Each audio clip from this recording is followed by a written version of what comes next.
जय माता दी भक्तों, आप सभी का हमारे चैनल में स्वागत है। आप सभी पर माँ भगवती कृपा सदैव बनी रहे, तो प्रेम से बोलिए जय माता दी। आज हम सुनेंगे दुर्गा सप्तशती पाठ का अध्याय 3, जिसे आप अंत तक अवश्य सुन। इसके सुनने मात्र से माँ भगवती कृपा आप सभी पर और आपके परिवार पर हमेशा बनी रहेगी। तो प्रेम से बोलिए जय माता दी। माँ भगवती की जय, माँ शेरा वाली की जय। तो चलिए शुरू करते हैं दुर्गा सप्तशती पाठ का तृतीय अध्याय। तो एक बार कमेंट में जय माता दी लिखकर इस अध्याय को अंत तक अवश्य सुनें। जगदम्बिका के श्री अंगों की कांति उदय काल के सहस्रों सूर्यों के समान है। वे लाल रंग की रेशमी साड़ी पहने हुए, उनके गले में मुंडमाला शोभा पा रही, दोनों स्तनों पर रक्त चंदन का लेप लगा है। वे अपने कर कमलों से जप मालिका, विद्या और अभय तथा वर नामक मुद्राएं धारण किए हुए हैं। 3 नेत्रों से सुशोभित मुखराविंद की बड़ी शोभा हो रही है। उनके मस्तक पर चंद्रमा के साथ ही रत्नमय मुकुट बना है तथा वे कमल के आसन पर विराजमान है। ऐसी देवी को मैं भक्ति पूर्वक प्रणाम करता हूँ। ऋषि कहते हैं, दैत्यों की सेना को इस प्रकार तहस नहस होते देख महादैत्य सेनापति छिछुर क्रोध में भरकर अंबिका देवी से युद्ध करने के लिए आगे बढ़ा।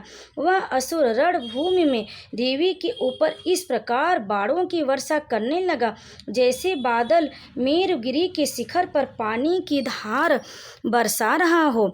तब देवी ने अपनी बाणों से उसके बाण समूह को अनायास ही काटकर उसके घोड़ों और सारथियों को भी मार डाला। साथ ही उसके धनुष तथा अत्यंत ऊंची ध्वजा को भी तत्काल काट गिराया। धनुष कट जाने पर उसके अंगों को अपने बाणों से बीध डाला। धनुष, रथ, घोड़े और सारथी के नष्ट हो जाने पर वह असुर ढाल और तलवार लेकर देवी की ओर दौड़ा। उसने तीखी धार वाली तलवार से सिंह की मस्तक पर चोट करके देवी की भी बाईं भुजा में बड़ी वेग से प्रहार किया। राजन, देवी की बाह पर पहुंचती वह तलवार टूट गई। फिर तो क्रोध से लाल आंखें करके उस राक्षस ने शूल हाथ में लिया और उसे उस महादैत्य ने भगवती भद्रकाली के ऊपर चलाया। वह शूल आकाश से गिरती हुई सूर्यमंडल की भांति अपने तेज से प्रज्वलित हो उठा। उस शूल को अपनी ओर आते देख देवी ने भी शूल का प्रहार किया। उससे राक्षस के शूल के सैकड़ों टुकड़े हो गए। साथ ही महादैत्य छिछुर की भी धज्जियां उड़ गईं। वह प्राणों से हाथ धो बैठा। महिषासुर के सेनापति उस महापराक्रमी छिछुर के मारे जाने पर देवताओं को पीड़ा देने वाला चामर हाथी पर चढ़कर आया। उसने भी देवी के ऊपर शक्ति का प्रहार किया, किंतु जगदम्बिका ने उसे अपने हुंकार से ही आहत एवं निष्प्रभ करके तत्काल पृथ्वी पर गिरा दिया। शक्ति टूट कर गिरी हुई देख चामर को बड़ा क्रोध हुआ। अब उसने शूल चलाया, किंतु देवी ने उसे भी अपने बाणों द्वारा काट डाला। इतने में ही देवी का सिंह उछलकर हाथी के मस्तक पर चढ़ बैठा और उस दैत्य के साथ खूब जोर लगाकर बाहु युद्ध करने लगा। वे दोनों लड़ते लड़ते हाथी से पृथ्वी पर आ गए और अत्यंत क्रोध में भरकर एक दूसरे पर बड़े भयंकर प्रहार करते हुए लड़ने लगे। तदंतर सिंह बड़े वेग से आकाश की ओर उछला और उधर से गिरते समय उसने पंजों की मार से चामर का सिर धड़ से अलग कर दिया। इसी प्रकार उदग्र भी शिला और वृक्ष आदि की मार खाकर रणभूमि में देवी हाथ से मारा गया तथा कराल भी दांतों, मुक्कों और थप्पड़ों की चोट से धराशायी हो गया। क्रोध में भरी हुई देवी ने गदा की चोट से उद्धत का कचूमर निकाल डाला। भिंदी पाल से वाष्कल को तथा बाणों से ताम्र और अंधक को मौत के घाट उतार दिया। 3 नेत्रों वाली परमेश्वरी ने त्रिशूल से उग्राग्रस, उग्र वीर्य तथा महाहनु नामक दैत्यों को मार डाला। तलवार की चोट से विडाल के मस्तक को धड़ से काट गिराया। दुर्धर और दुर्मुख इन दोनों को भी अपने बाणों से यमलोक भेज दिया। इस प्रकार अपनी सेना का संहार होता देख महिषासुर ने भैंसे का रूप धारण करके देवी के गढ़ों को त्रास देना आरंभ किया। किन्हीं को थुथुन से मारकर, किन्हीं के ऊपर खुरों का प्रहार करके, किन्हीं किन्हीं को पूंछ से चोट पहुंचाकर, कुछ को सींग से विदीर्ण करके, कुछ गढ़ों को वेग से, किन्हीं को सिंहनाद से, कुछ को चक्कर देकर और कितनों को निःश्वास वायु के झोंकों से धराशायी कर दिया। इस प्रकार गढ़ों की सेना को गिराकर वह असुर महादेवी के सिंह को मारने के लिए झपटा। इससे जगदम्बिका को बड़ा क्रोध हुआ। उधर महापराक्रमी महिषासुर भी क्रोध में भरकर धरती को गर्जना करने लगा। उसके वेग से चक्कर देने के कारण पृथ्वी क्षुब्ध होकर फटने लगी। उसकी पूंछ से टकराकर समुद्र सब ओर से धरती को डुबाने लगा। हिलते हुए सिंहों की आघात से विदृढ़ होकर बादलों के टुकड़े टुकड़े हो गए। उसके श्वास की प्रचंड वायु की वेग से उड़े हुए सैकड़ों पर्वत आकाश से गिरने लगे। इस प्रकार क्रोध में भरे हुए उस महादैत्य को अपनी ओर आते देख चंडिका ने उसका वध करने के लिए महान क्रोध किया। उन्होंने पास फेंक कर उस महान असुर को बांध लिया। उस संग्राम में मर जाने पर उसने भैंसे का रूप त्याग दिया और तत्काल सिंह के रूप में वह प्रकट हो गया। उस अवस्था में जगदम्बिका ज्यों ही उसका मस्तक काटने के लिए उद्यत हुई, त्यों ही वह खड्गधारी पुरुष के रूप में दिखाई देने लगा। तब देवी ने तुरंत ही बाणों की वर्षा करके ढाल और तलवार के साथ उस पुरुष को भी बीध डाला। इतने में ही वह महान गजराज के रूप में परिणित हो गया तथा अपनी सूंड से देवी के विशाल सिंह को खींचने और गर्जना करने लगा। खींचते समय देवी ने तलवार से उसकी सूंड काट डाली। तब उस महादैत्य ने पुनः भैंसे का शरीर धारण कर लिया और पहले की भांति चराचर प्राणियों सहित तीनों लोकों को व्याकुल करने लगा। क्रोध में भरी हुई जगत माता चंडिका बारंबार उत्तम मधु का पान करने और लाल आंखें करके हंसने लगी। उधर वह बल और पराक्रम के मद से उन्मत्त हुआ राक्षस गर्जना करने लगा और अपने सींगों से चंडी के ऊपर पर्वतों को फेंकने लगा। उस समय देवी अपने बाणों के समूह से उसके फेंके हुए पर्वतों को चूर्ण करती हुई बोली। बोलते समय उनका मुख मधु के मद से लाल हो रहा था और बाड़ी लड़खड़ा रही थी। देवी ने कहा, ओ मूढ़, मैं जब तक मधु पीती हूँ तब तक तू क्षण भर के लिए खूब गर्जना कर ले। मेरे हाथ से यही तेरी मृत्यु हो जाने पर अब शीघ्र ही देवता भी गर्जना करेंगे। ऋषि कहते हैं, यूं कहकर देवी उछली और उस महादैत्य के ऊपर चढ़ गए। फिर अपने पैर से उसे दबाकर उन्होंने शूल से उसके कंठ में आघात किया। उनके पैर से दबा होने पर भी महिषासुर अपने मुख से दूसरे रूप में बाहर होने लगा। अभी आधे शरीर से ही वह बाहर निकल पाया था कि देवी ने अपने प्रभाव से उसे रोक लिया और आधा निकला होने पर भी वह महादैत्य देवी से युद्ध करने लगा। तब देवी ने बहुत बड़ी तलवार से उसका मस्तक काट गिराया। फिर तो हाहाकार करती हुई दैत्य की सारी सेना भाग गई तथा संपूर्ण देवता अत्यंत प्रसन्न हो गए।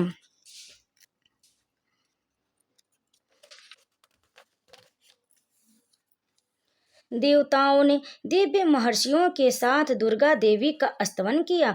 गंधर्व राज गाने गाने लगे तथा अप्सराएं नृत्य करने लगी। इस प्रकार श्री मार्कंडेय पुराण में सावर्णिक मनवंतर की कथा के अंतर्गत देवी महात्म्य महिषासुर वध नामक तीसरा अध्याय पूरा हुआ। तो प्रेम से बोलिए माँ भगवती की जय। अब आइए सुनते हैं दुर्गा सप्तशती पाठ का चतुर्थ अध्याय। इस अध्याय में इंद्रादि देवताओं द्वारा देवी की स्तुति, जिसे आप ध्यान पूर्वक अंत तक अवश्य सुनें। सिद्धि की इच्छा रखने वाले पुरुष जिनकी सेवा करते हैं तथा देवता जिन्हें सब ओर से घेरे रहते हैं, उन जया नाम वाली दुर्गा देवी का ध्यान करें।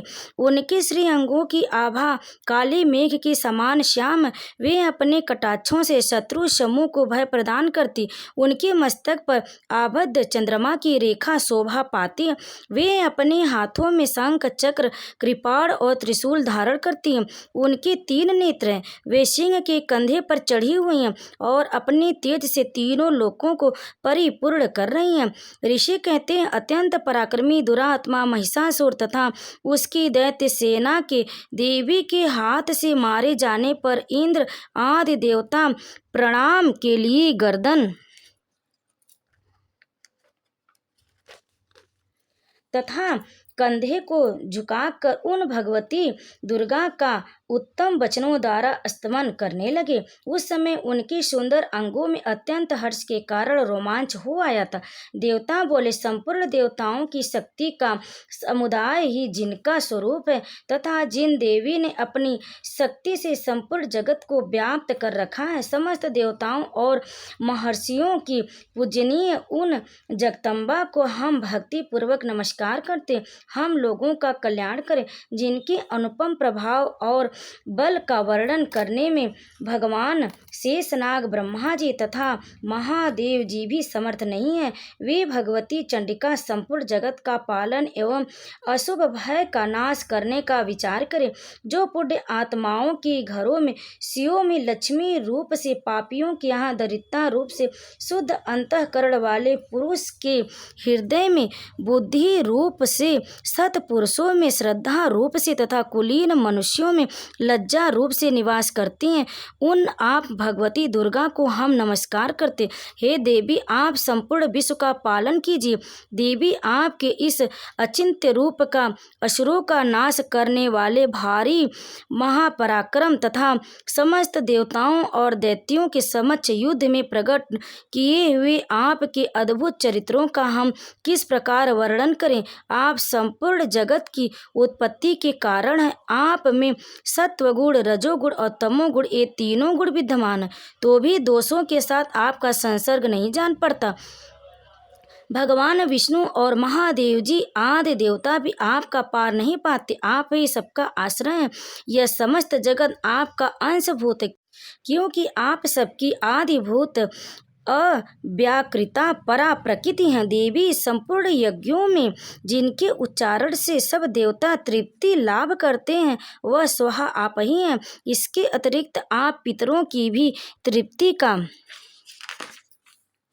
कारण है, अतएव सब लोग आपको स्वधा भी कहते हैं। देवी, जो मोक्ष की प्राप्ति का साधन है, अचिंतन महाव्रत स्वरूपा है, समस्त दोषों से रहित जितेंद्रिय तत्व को ही सार वस्तु मानने वाले तथा मोक्ष की अभिलाषा रखने वाले मुनिजन जिसका अभ्यास करते हैं, वह भगवती परा विद्या आप ही है।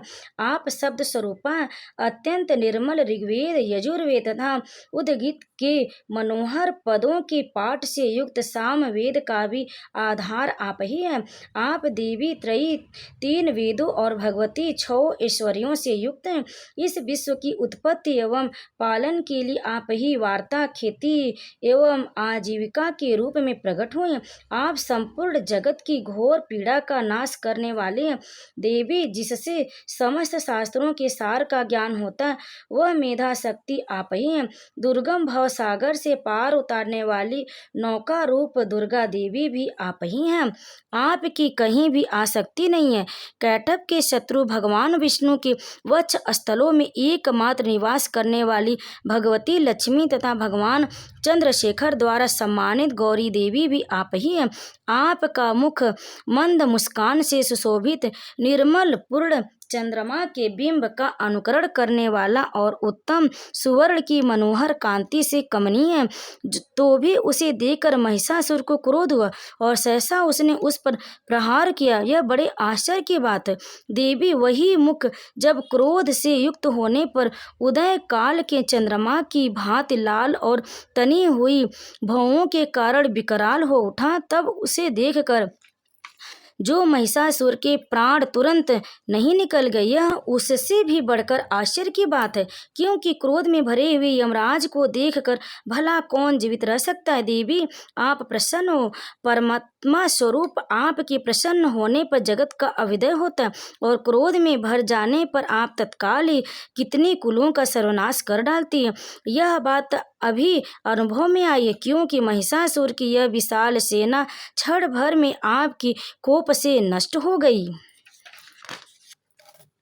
सदा अभ्युदय प्रदान करने वाली आप जिन पर प्रसन्न रहती हैं, वे ही देश में सम्मानित हैं। उन्हीं को धन और यश की प्राप्ति होती, उन्हीं का धर्म कभी शिथिल नहीं होता, तथा वे ही अपने हष्ट पुष्ट स्त्री पुत्र और भृत्यों के साथ धन्य माने जाते हैं। देवी, आपकी ही कृपा से पुण्य आत्मा पुरुष प्रतिदिन अत्यंत श्रद्धा पूर्वक सदा सब प्रकार के धर्मानुकूल कर्म करता है और उसके प्रभाव से स्वर्गलोक में जाता। इसलिए आप तीनों लोकों में निश्चय ही मनोवांछित फल देने वाले हैं। माँ दुर्गे, आप स्मरण करने पर सब प्राणियों का भय हर लेती और स्वस्थ पुरुषों द्वारा चिंतन करने पर उन्हें परम कल्याणमयी बुद्धि प्रदान करती है। दुख, दरिद्रता और भय को हरने वाली देवी, आप सिवा दूसरी कौन है जिसका चित्त सबका उपकार करने के लिए सदा ही दयार्द रहता है। देवी, इन राक्षसों के मारने से संसार को सुख मिले तथा ये राक्षस चिरकाल तक नरक में रहने के लिए भले ही पाप करते रहे हों, उस समय संग्राम में मृत्यु को प्राप्त होकर स्वर्ग लोक में जाए, निश्चय यही सोचकर आप शत्रुओं का वध करती हैं। आप शत्रुओं पर शास्त्रों का प्रहार क्यों करती हैं? समस्त असुरों को दृष्टिपात मात्र से ही भस्म क्यों नहीं कर देती? इसमें एक रहस्य है। ये शत्रु भी हमारे शास्त्रों में पवित्र होकर उत्तम लोक में जाए, इस प्रकार उनके प्रति भी आपका विचार अत्यंत उत्तम रहता है। खड्ग के तेज पुंज की भयंकर दीप्ति से तथा आपके त्रिशूल के अग्रभाग की घनीभूत प्रभा से चौधिया कर जो आसुरों की आंखें फूट नहीं गईं, उसमें कारण यही था कि वे मनोहर रश्मियों से युक्त चंद्रमा के समान आनंद प्रदान करने वाले आपके इस सुंदर मुख का दर्शन करते हैं। देवी, आपका शील दुराचारियों के बुरे बर्ताव को दूर करने वाला है, साथ ही यह रूप ऐसा है जो कभी चिंतन में नहीं आ सकता और जिसकी कभी दूसरों से तुलना भी नहीं हो सकती। अतः तथा आपका बल और पराक्रम तो उन दैत्यों का भी नाश करने वाला है जो कभी देवताओं के पराक्रम को भी नष्ट कर चुके थे। इस प्रकार आपने शत्रुओं पर भी अपनी दया ही प्रकट की है। वरदायिनी देवी, आपके इस पराक्रमी की किसके साथ तुलना हो सकती, तथा शत्रुओं को भय देने वाला एवं अत्यंत मनोहर ऐसा रूप भी आपके सिवा और का। हृदय में कृपा और युद्ध में निष्ठुरता, ये दोनों बातें तीनों लोकों के भीतर केवल आप में ही देखी गई है।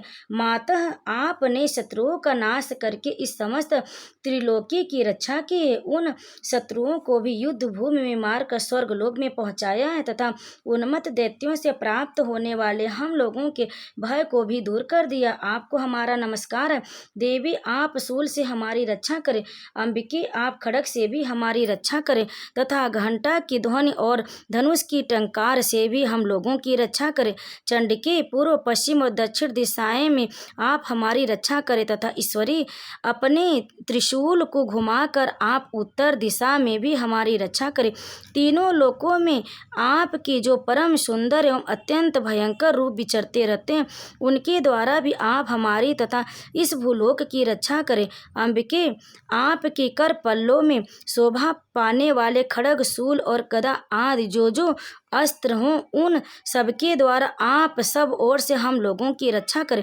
ऋषि कहते, इस प्रकार जब देवताओं ने जगत माता दुर्गा की स्तुति की और नंदन वन के दिव्य पुष्पों एवं गंध चंदन आदि के द्वारा उनका पूजन किया, फिर सबने मिलकर जब भक्ति पूर्वक दिव्य धूपों की सुगंध निवेदन की, तब देवी ने प्रसन्न वंदन होकर प्रणाम करते हुए सब देवताओं से कहा,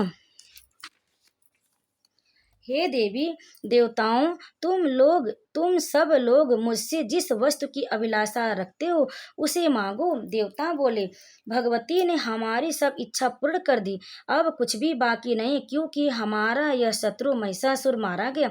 महेश्वरी, इतने पर भी यदि आप हमें और वर देना चाहती हैं तो जब जब आपका स्मरण करें तब तब आप दर्शन देकर हम लोगों के महान कष्ट संकट दूर कर दिया करें, तथा प्रसन्न मुखी अंबिके, जो मनुष्य इस स्तोत्रों द्वारा आपकी स्तुति करे उसे वित्त समृद्धि और वैभव देने के साथ ही उसकी धन और स्त्री आदि संपत्ति को भी बढ़ाने के लिए आप सदा हम पर प्रसन्न रहें। ऋषि कहते हैं, राजन, देवताओं ने जब अपने तथा जगत के कल्याण के लिए भद्रकाली देवी को इस प्रकार प्रसन्न किया तब वे तथास्तु कहकर वही अंतर ध्यान हो गए। भोपाल, इस प्रकार पूर्व काल में तीनों लोकों का हित चाहने वाली देवी जिस प्रकार देवताओं के शरीर से प्रकट हुई थी वह सब कथा मैंने कह सुनाई। अब पुनः देवताओं का उपकार करने वाली वे देवी दुष्ट दैत्यों तथा शुंभ निशुंभ का वध करने एवं सब लोकों की रक्षा करने के लिए गौरी देवी के शरीर से जिस प्रकार प्रकट हुई थी वह सब प्रसंग मेरे मुख से सुनो। मैं उसका तुमसे यथावत वर्णन करता हूँ।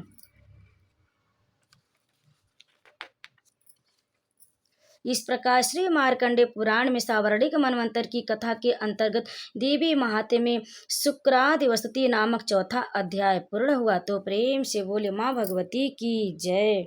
इस अध्याय को अंत तक सुनने के लिए आप सभी भक्तों का बहुत बहुत धन्यवाद। आज सभी पर माँ भगवती कृपा सदैव बनी रहे। तो प्रेम से बोलिए जय माता दी।